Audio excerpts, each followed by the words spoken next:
ఓం శ్రీమాత్రే నమః. ఇప్పుడు తెలియజేసే అంశము ఆర్థిక సమస్యలతో ఎక్కువ మంది సఫర్ అవుతూ ఉంటారు. ఎన్నెన్నో పరిహారాలు అనేది ఎప్పుడు తెలియజేస్తూనే ఉంటాను, ఆచరిస్తుంటారు. మంచి రిజల్ట్స్ పొందామమ్మా అంటారు. ఇంకా కొంతమంది చూడని వాళ్ళు కూడా ఈ మధ్య మీ ప్రోగ్రాం చూస్తున్నామమ్మా అన్న వాళ్ళు కూడా ఎక్కువ మంది ఉన్నారు. సో అందరూ కూడా ఈ పరిహారం కూడా ఆచరించడానికి ప్రయత్నం చేయండి. 7 మంగళవారాలు ఆంజనేయ స్వామి వారికి ఈ విధంగా ఆచరిస్తే చాలు. అద్భుతంగా పరిహారం అంటే రెమెడీ అనేది ఇది. అద్భుతమైన రిజల్ట్ అనేది అతి త్వరగా చూడవచ్చు. అలాగే ఆర్థిక సమస్యలు ఒక్కటనే కాదు, కొద్దిమంది సరిగా నిద్ర పట్టట్లేదు అని చెప్పేసి బాధపడుతూ ఉంటారు. మరి కొంతమంది జడుసుకుంటున్నారు, భయపడుతున్నారు అంటారు. రాత్రిపూట నిద్రలో భయపడటం కావచ్చు, ఉలిక్కిపడి లేస్తూ ఉండడం కావచ్చు, ఎందుకో తెలియదు ఒక రకమైన భయం అనేది ఉన్నదమ్మా అని చెప్పేసి కూడా ఎక్కువ మంది బాధపడుతుంటారు. వాళ్ళు కూడా ఈ పరిహారం అనేది ఆచరించండి నాన్న. చాలామంది కూడా భయంకరమైన కళలు వస్తున్నాయి అని అంటారు. చనిపోయిన వాడు కల్లో కనబడుతున్నారమ్మా అని చెప్పేసి కూడా బాధపడుతూ ఉంటారు. వాళ్ళు కూడా ఇప్పుడు నేను తెలియజేసే ఈ చిన్న పరిహారం అనేది ఆచరించండి. డబ్బు ఒక్కటనే కాదు, ఆర్థిక సమస్యలు అని అంటే ఆర్థిక సమస్య అంటే ఓన్లీ ఆ ఒక్కటనే కదా, మనశ్శాంతి కూడా ఇంపార్టెంట్ ఎవరికైనా. కొన్ని కోట్ల ఫలితం అది మనశ్శాంతి అనేది. ఎంతో డబ్బు ఉంది కానీ మనశ్శాంతి కరువైంది అని కొంతమంది బాధపడుతూ ఉంటారు. అనారోగ్యంతో బాధపడుతూ ఉంటారు. దేనికి లోటు లేదమ్మా, కానీ అనారోగ్యంతో సఫర్ అవుతున్నాము అని అంటారు. డాక్టర్ గారి దగ్గరికి వెళ్ళి ట్రీట్మెంట్ కోసం వెళితే అంతా బాగుందని చెప్తారుట, కానీ సహించట్లేదు, ఏమీ తినలేకపోతున్నాము అని చెప్పేసి కూడా చాలామంది బాధపడుతూ ఉంటారు. బయట డబ్బు ఆగిపోయింది, తిరిగి రావట్లేదు అని చెప్పేసి సఫర్ అవుతూ ఉంటారు. ఇలా ఏంటంటే ఈ ఒకటి అని కాదు, దేనికైనా ఈ చిన్న పరిహారం అనేది ఆచరించడానికి ప్రయత్నించండి. ఓన్లీ 7 మంగళవారాలు అంతే మీరు చేయాల్సిందల్లా. ఈ 7 మంగళవారాలు కూడా మీరు గులాబీ పూల దండ అనేటువంటిది ఫస్ట్ 7 మంగళవారాలు, ప్రతి మంగళవారం కూడా ఎర్రని గులాబీ పూల దండ ఆ ఒక్కటి మీరు కడతారో, గుచ్చుతారో, లేదా బయట కొంటారో మార్కెట్లో, కానీ మీరు ఆంజనేయ స్వామి వారికి మీరు సమర్పించండి. పెద్దది మంచిది లావుగా ఉండే ఎర్రని గులాబీ పూల దండ తీసుకొని వెళ్ళండి. 7 మంగళవారాల పాటు ఆంజనేయ స్వామి వారికి సమర్పించండి నాన్న. ఎందుకంటే ఏం లేదు, వెరీ వెరీ సింపుల్. మీరు గుర్తు పెట్టుకొని 7 మంగళవారాలు కూడా ప్రతి మంగళవారం ఎర్రని గులాబీ పూల దండ సమర్పించండి. దానితో పాటు కొంచెం బెల్లం కూడా సమర్పించండి. నైవేద్యం పెడతారు పంతులు గారు, అక్కడ నైవేద్యం పెడతారు. నైవేద్యం పెట్టి అది వాళ్ళైనా సరే తర్వాత ఏదైనా ఒక తీపి పదార్థం అనేది చేసేటప్పుడు కూడా వాడు వినియోగిస్తారు అక్కడ. అది అక్కడ ఉంచేసేయండి. వాళ్ళు అంటే కొన్ని గుళ్ళల్లో ప్రసాద వితరణ చేస్తుంటారు, వాటికి చక్కగా వినియోగిస్తారు. కానీ బెల్లమే తీసుకొని వెళ్ళండి. కొంచెం ఇంత అంత అని క్వాంటిటీ ఏం లేదు, కొద్దిగా బెల్లం తీసుకొని వెళ్ళండి. మీ పేరున చక్కగా పూజ అనేది చేయించుకోండి. మీ గోత్రము, పేరు చెప్పి చక్కగా అర్చన అనేది చేయించుకొని ఆ బెల్లం కూడా అక్కడ ఇవ్వండి. ఇక కొబ్బరికాయ, విడిగా పూలు తీసుకెళ్ళటం అనేది అది మీ ఇష్టం. కొబ్బరికాయ కావచ్చు, కొన్ని తమలపాకులు కావచ్చు, విడిగా కొన్ని పూలు అది ఇస్తారు. అవి తీసుకొని వెళ్ళి అర్చన చేయించుకోండి. 7 మంగళవారాలు కూడా అర్చన చేయించుకొని ప్రసాదంగా చక్కగా మీరు అక్కడే ఉంచవలసింది బెల్లం ముక్క, అది ఇవ్వండి చాలు.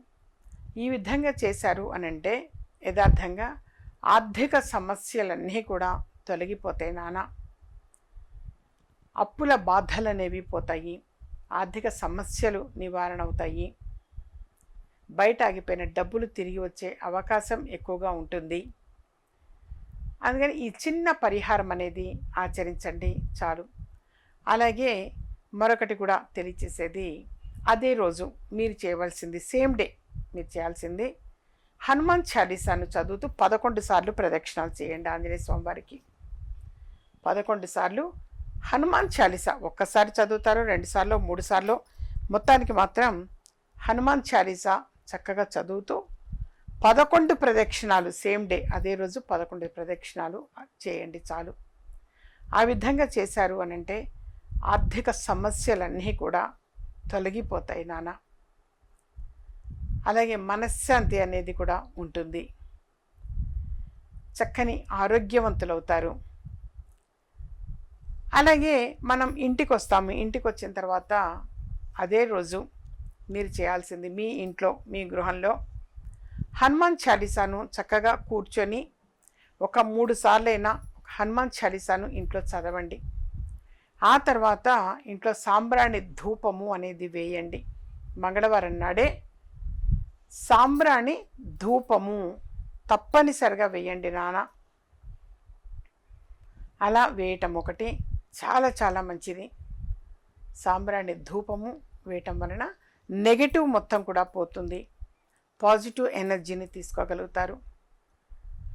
అలాగే ఆర్థిక పరంగా ఉన్నటువంటి కష్టాలన్నీ తీరడం కోసం మన ఇంట్లో మన గృహంలో సింహద్వారానికి కనీసంగా 11 తమలపాకులను, కనీసం 11, అంతకంటే ఎక్కువ ఎన్నైనా ఉండొచ్చు, ఇంకా 11 తమలపాకుని సూది దారంతో గుచ్చి మెయిన్ డోరు సింహద్వారానికి కట్టండి. సింహద్వారానికి చక్కగా తోరణము చక్కగా అది కట్టేసేయండి చాలు. అది కట్టడం వల్ల నెగటివ్ని అరికడుతుంది నాన్న. తమలపాకు ఎక్కడైతే ఉంటుందో అక్కడ నెగటివ్ చోటు చేసుకుంది, నెగటివ్ రాదు. పాజిటివ్ ఎనర్జీని మాత్రమే తీసుకోగలిగినటువంటి అద్భుతమైనటువంటిది తమలపాకు. అందుకని చక్కగా మీరు ఆ 7 మంగళవారాలు కూడా ఈ విధంగా ఇదే ప్రాసెస్ చేయండి. ఆంజనేయ స్వామి వారి గుడిలో సమర్పించేది ముందు తెలియజేసినట్టుగా చేయండి.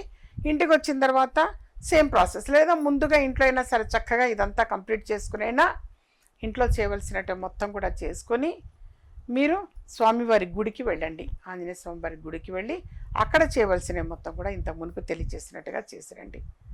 అలా చేశారు అనంటే డెఫినెట్గా ఆర్థికంగా కలిసి వస్తుంది.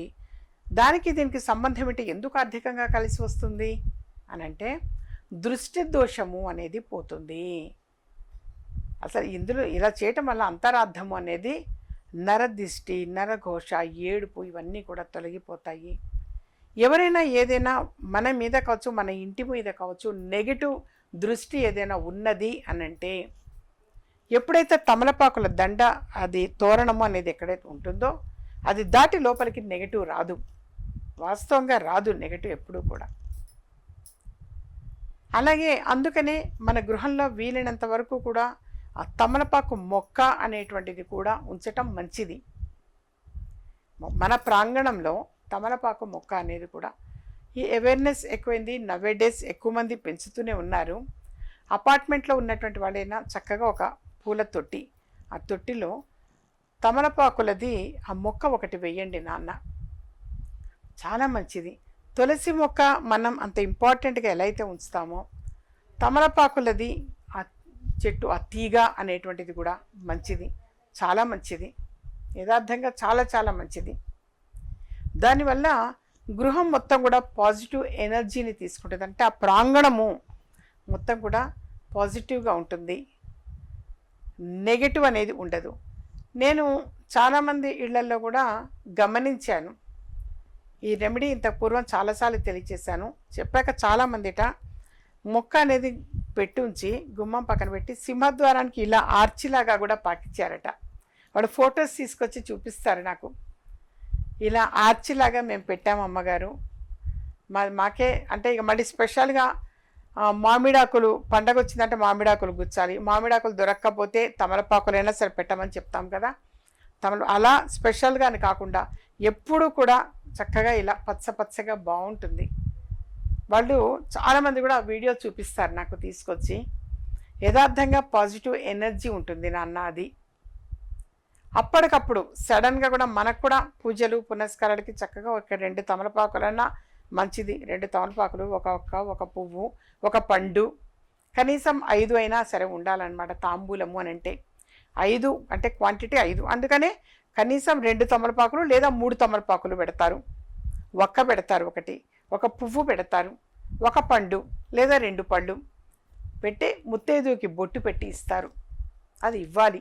అది మన హైందవ సాంప్రదాయంగా భావించి మనం ఇస్తుంటాము. చాలా చాలా మంచిది నాన్న. అందున ఇది శ్రావణ మాసము సందర్భంగా ఈ విధంగా తాంబూలము ఇవ్వటం అనేది కూడా చాలా మంచిది. చక్కగా హనుమాన్ చాలీసా చదివిన తర్వాత ఇంటికి అనుకోకుండా ఎవరైనా రానియండి వచ్చారంటే వాళ్ళకి ఆ తాంబూలం అనేది ఇవ్వడం చాలా మంచిది. అంటే అనుకోకుండా వస్తారట అతిథి అనేవాళ్ళు, అనుకోకుండానే వచ్చేస్తారు వాళ్ళు. అది గొప్ప విశేషం. అది భోజనం పెట్టడం విషయం కావచ్చు, అనుకోకుండా పెట్టేస్తాం మనం భోజనము అనేది, అది అత్యద్భుతం. ఇవన్నీ కూడా మన పెద్దవాళ్ళు మనకి మొదటి నుంచి కూడా చెప్పినటువంటివి. మా ఛానల్ సబ్స్క్రైబ్ చేసుకోండి, మరికొంతమందికి షేర్ చేయండి.